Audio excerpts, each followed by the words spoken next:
Hello students. तो हम previous lecture में हम अभी तक पढ़ चुके हैं कि कार्बन के उस कंपाउंड और उसके आईपीएसी नेम्स, और उसमें आईपीएसी नेम्स हम पढ़ चुके हैं उनके फंक्शनल ग्रुप्स के साथ कि हमारे पास डिफरेंट डिफरेंट फंक्शनल ग्रुप हैं, जैसे अल्कोहल हो गया, एल्डिहाइड, कार्बोक्सिलिक एसिड। इन कंपाउंड्स के हम फंक्शनल ग्रुप हैं ये सारे, और इन फंक्शनल ग्रुप के आईपीएसी नेम अभी तक हम पढ़ चुके हैं। तो क्लास 10 का चैप्टर कार्बन एंड कंपाउंड, इसकी फर्दर जो हम पढ़ रहे हैं वो पढ़ रहे हैं chemical properties of carbon compound, कि कार्बन के जो कंपाउंड्स हैं उनकी केमिकल प्रॉपर्टीज क्या क्या हो सकती हैं। तो फर्स्ट है कंबसन।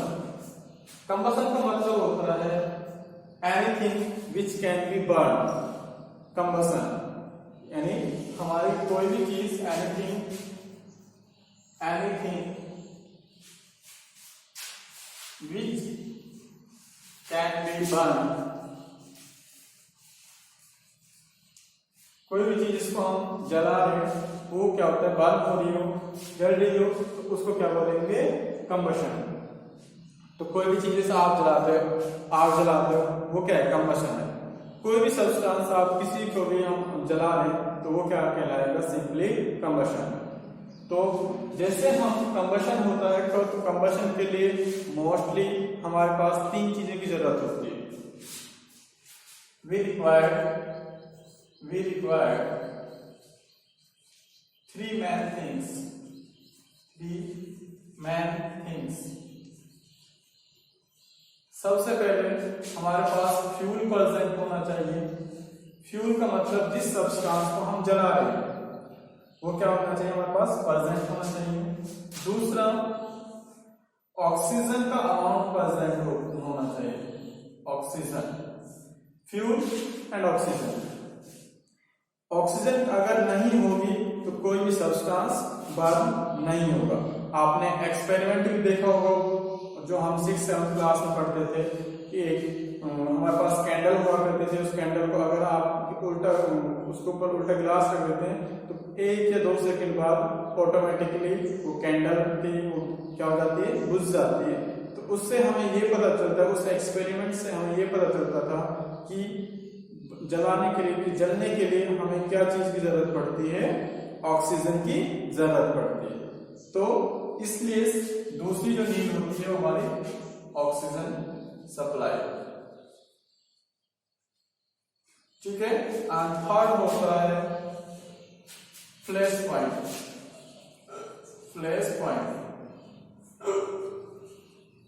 और या आप बोल सकते हैं इसको इग्निशन टेम्परेचर। Ignition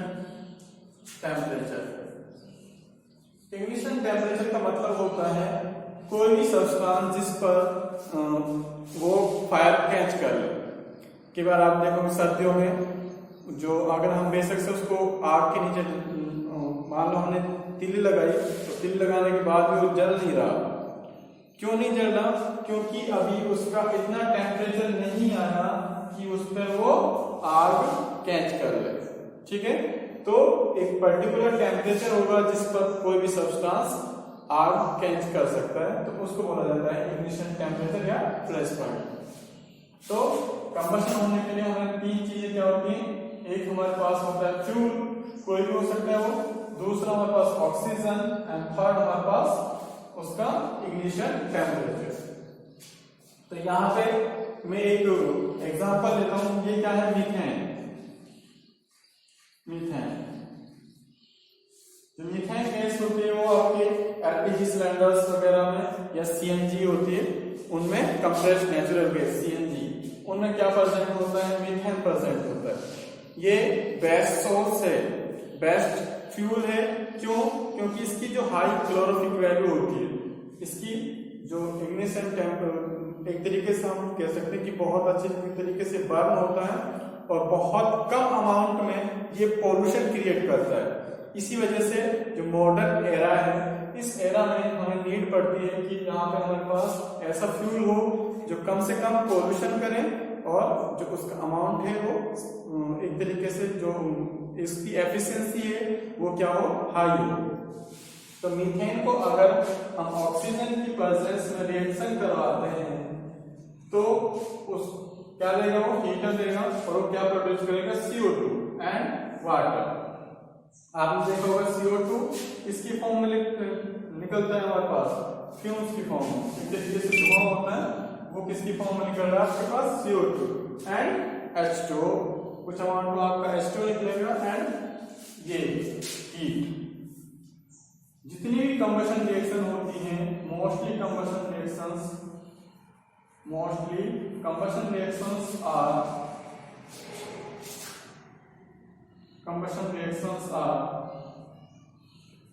exothermic. कैसी होती हैं, एक्सोथर्मिक रिएक्शन। मैंने आपको फर्स्ट चैप्टर में बताया एक्सोथर्मिक रिएक्शंस क्या होती हैं, ऐसी रिएक्शंस जिसमें हीट इवोल्व हो रही है। एक्सो मतलब एग्जिट, यहां से वर्ड याद रखना, एक्सो मतलब एग्जिट, और थर्म का मतलब हमेशा होता है टेम्परेचर। जहां भी वर्ड आ रहा हो थर्म, उसका मतलब हम टेम्परेचर की बात कर रहे हैं या फिर हम किसकी बात कर रहे हैं, हीट की बात कर रहे हैं। तो हीट क्या हो रही है, एग्जिट हो रही है, बाहर निकल रही है, इस वजह से इसको क्या बोला जाता है, एक्सोथर्मिक। दूसरा वर्ड होता है एंडोथर्मिक।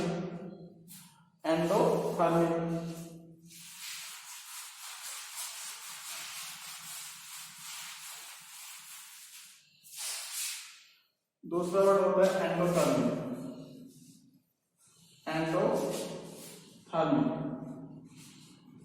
एंडो का मतलब होता है इन, अंदर, और थर्म का मतलब यहां पे भी सेम, हीट।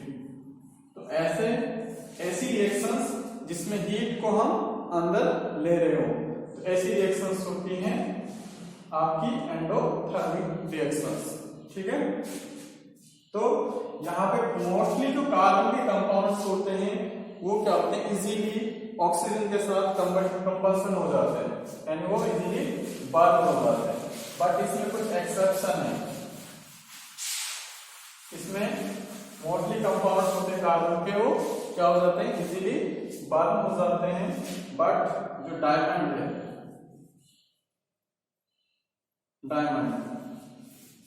ये ऑक्सीजन के साथ बर्न नहीं होता। बाकी मोस्टली कंपाउंड्स ऑक्सीजन के साथ इजीली कंबशन रिएक्शन शो कर सकते हैं। क्लियर स्टूडेंट्स, तो ये एक्सेप्शन है। ये तीन फॉर्म होती हैं कार्बन की, कौन कौन सी, एक graphite, second diamond and third Buckminster Florence. ठीक है, तो तीन रिएक्शन है। नेक्स्ट जो हम पढ़ रहे हैं वो पढ़ रहे हैं हम ऑक्सीडेशन। ऑक्सीडेशन जहां वर्ड से इंडिकेट कर रहा है, और ये हम पहले पढ़ चुके हैं। ऑक्सीडेशन का मतलब होता है addition of oxygen, addition of oxygen, यानी ऑक्सीजन का ऐड होना। तो हमारे पास क्या है, एडिशन ऑफ ऑक्सीजन। एडिशन को हम क्या करना है, ऐड करना है, जोड़ना है।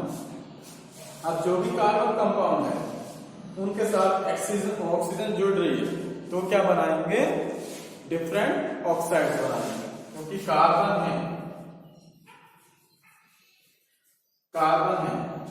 ऑक्सीजन के साथ हमेशा क्या बनाएगा, इसके ऑक्साइड्स बनाएगा।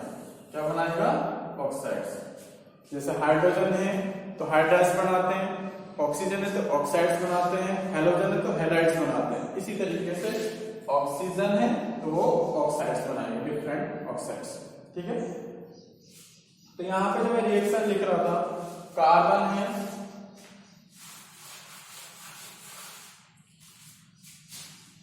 यहां पे कार्बन है, कार्बन ऑक्सीजन के साथ कंबाइन हो रहा है, क्या बना रहा है, CO2। अगेन मैंने अगर इसको ऑक्सीजन के साथ कंबाइन कर दिया, O2 के साथ ही कंबाइन कर दिया, तो ये क्या बना लेगा, CO। ठीक है, क्या बनाएगा, कार्बन मोनोऑक्साइड।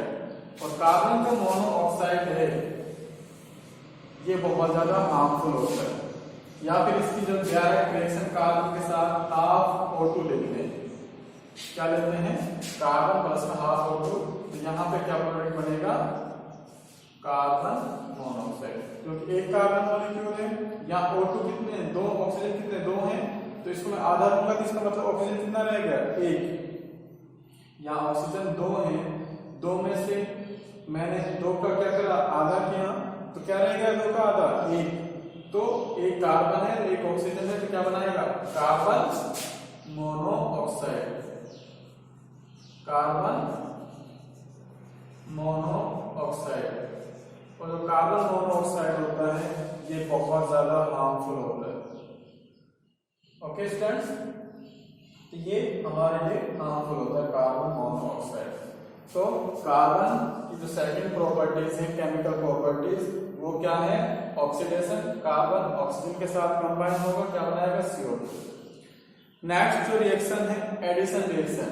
ये जो कार्बन है ये एडिशन रिएक्शन शो कर सकता है।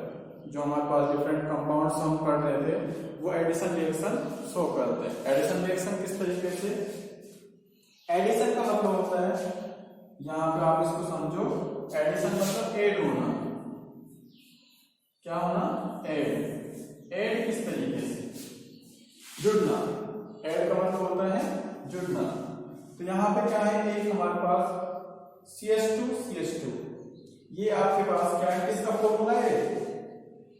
C के साथ डबल बॉन्ड, इधर भी CH2 है, इधर भी हमारे पास 2 है, तो ये फॉर्मूला है आपका। कितने कार्बन है? 2 कार्बन है, 2 के लिए क्या लिखते हैं? ETH एंड डबल बॉन्ड है तो क्या आएगा? ENE। तो किसका फॉर्मूला है? इथीन। इथीन के साथ अगर मैं Br2 की रिएक्शन कर दूं, Br2 ब्रोमीन की रिएक्शन कर दूं, ब्रोमीन कितने मेरे पास? 2 है, तो यहां से ये बॉन्ड क्या होगा? Br2 को मैं कुछ इस तरीके से लिख सकता हूं, Br इधर लिख लिया, एक Br इधर लिख लिया, तो एक Br कहां कंबाइन होगा? इस वाले कार्बन पर कंबाइन हो जाएगा, और एक Br आपका कहां कंबाइन हो जाएगा? इस वाले कार्बन। ठीक है, तो दोनों कार्बन, ये बॉन्ड जो डबल बॉन्ड था वो क्या हो जाएगा? आपका रिमूव हो जाएगा, और आपका प्रोडक्ट क्या बनेगा? एक बार एक कार्बन यहाँ पर Br यहाँ पर आ गया, एक Br यहाँ पर आ गया। तो इस तरीके से ये क्या शो करते हैं? ब्रोमीन, ये एडिशन रिएक्शन है। Clear students? नेक्स्ट जो रिएक्शन है सब्स्टिट्यूशन रिएक्शन। क्या नाम है? Substitution reaction. सब्स्टिट्यूट का मतलब होता है टूटना, ब्रेक डाउन। सब्स्टिट्यूट कोई चीज को अलग कर लें। ठीक है, तो यहां जस्ट इसका अपोजिट है, एडिशन का जस्ट क्या है? अपोजिट है। यहां मैं क्या लिया? CH4 एक मीथेन मॉलिक्यूल है, मैं इसको और एक्सप्लेन करता हूं आपको इस तरीके से थोड़ा सा।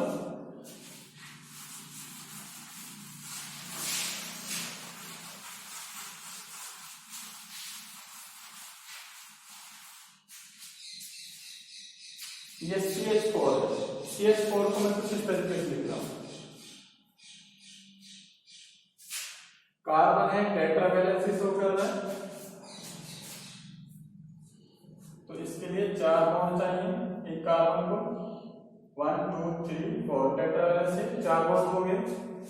इसकी जो रिएक्शन है वो मैं कर रहा हूं किसके साथ? Cl2। तो Cl2 मैं इस तरीके से दिखा रहा हूं, एक Cl इधर, एक Cl इधर। तो क्या होगा? ये क्या करेगा? सब्स्टिट्यूट करेगा। क्या करेगा? सब्स्टिट्यूट करेगा। तो आपको पता है ये कार्बन है, इस पे पार्शियल पॉजिटिव चार्ज होता है, और कार्बन, क्लोरीन, जितने भी हमारे पास हैलोजन्स होते हैं जैसे फ्लोरीन, क्लोरीन, ब्रोमीन और आयोडीन, इन सब पे नेगेटिव चार्ज होता है। क्लियर? जैसा आप पढ़ोगे NaCl, तो Cl पे नेगेटिव, इस पे पॉजिटिव। तो इस तरीके से इस पे क्या हो गया? नेगेटिव, इस पे नेगेटिव, और इसका हाइड्रोजन पे भी पॉजिटिव। तो ये क्या करेगा? एक इसके साथ कंबाइन हो जाएगा। जैसे इसके साथ कंबाइन होगा, यहां से हाइड्रोजन रिमूव हो जाएगा। अब यहां पे पॉजिटिव है, तो ये क्या करेगा, पॉजिटिव नेगेटिव क्या करेंगे, दूसरे को अट्रैक्ट करेंगे और यहाँ पे क्या लग जाएगा, Cl लग जाएगा। तो आपका प्रोडक्ट क्या बनेगा, आपका प्रोडक्ट बनेगा कुछ इस तरीके से। आपका जो प्रोडक्ट है वो बनेगा हाइड्रोजन, हाइड्रोजन और हाइड्रोजन। ये तो कितना, ये कितना हो गया, ये वाला। अब बचा क्या हमारे पास, यहाँ क्या आना था, Cl आना था, तो क्या आ जाएगा Cl, और ये कैसे निकल जाएगा, H और Cl क्या बनाएंगे, HCl। ये हाइड्रोक्लोरिक एसिड, हाइड्रोक्लोरिक एसिड। और यहाँ पे क्या है, एक क्लोरीन है, इसका आईपीसी नेम क्या हो जाएगा, क्लोरो। एक कार्बन है तो क्लोरो, एक के लिए मीथ, और सबके बीच में सिंगल बॉन्ड है तो क्या है, क्लोरोमीथेन।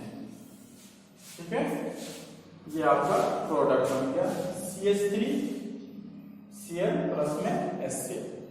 तो ये सारी प्रॉपर्टीज कार्बन शो करता है अपने कंपाउंड्स के साथ, डिफरेंट इजीली किसी के साथ भी कंबाइन हो जाता है। कार्बन हाइड्रोजन के साथ भी क्या हो जाता है, इजीली कंबाइन हो जाता है और डिफरेंट प्रोडक्ट हाइड्राइड्स बनाता है। ठीक है, इसी तरीके से हेलोजन्स बनाता है। तो ये सारे प्रॉपर्टीज हैं किसकी, कार्बन कंपाउंड्स की। क्लियर स्टूडेंट्स, तो आज के लेक्चर में आपके क्या क्या चीजें हमने पढ़ी कि chemical properties of carbon compounds, combustion, oxidation, addition and substitution. और मैंने आपको कंबशन होने के लिए जो शर्त थी वो भी बताई थी कि बेस्ट अगर हमें किसी चीज को कंबशन करवाना है तो उसके लिए रिक्वायर्ड है हमारे पास उसका फर्स्ट ऑफ ऑल क्या चीज, उसका फ्यूल, सेकंड उसका फ्लैश पॉइंट, थर्ड उसका इग्निशन। फ्लैश पॉइंट को दूसरा क्या नाम दे सकते हैं, इग्निशन टेम्परेचर। ठीक है, तो ये सारी चीजें उसके लिए रिक्वायर्ड है। और oxidation, addition and substitution reaction आपने एक्सप्लेन की हुई है। ठीक है, okay, thank you guys, hope I would like ये वीडियो आपको बहुत पसंद आई होगी। और अगर आपको कोई भी प्रॉब्लम है तो आप कमेंट में मुझे बता सकते हैं। इवन आप इसका स्क्रीनशॉट ले सकते हैं इजीली और आप इसको समझ सकते हैं बाद में। Clear, okay, thank you, have a nice day.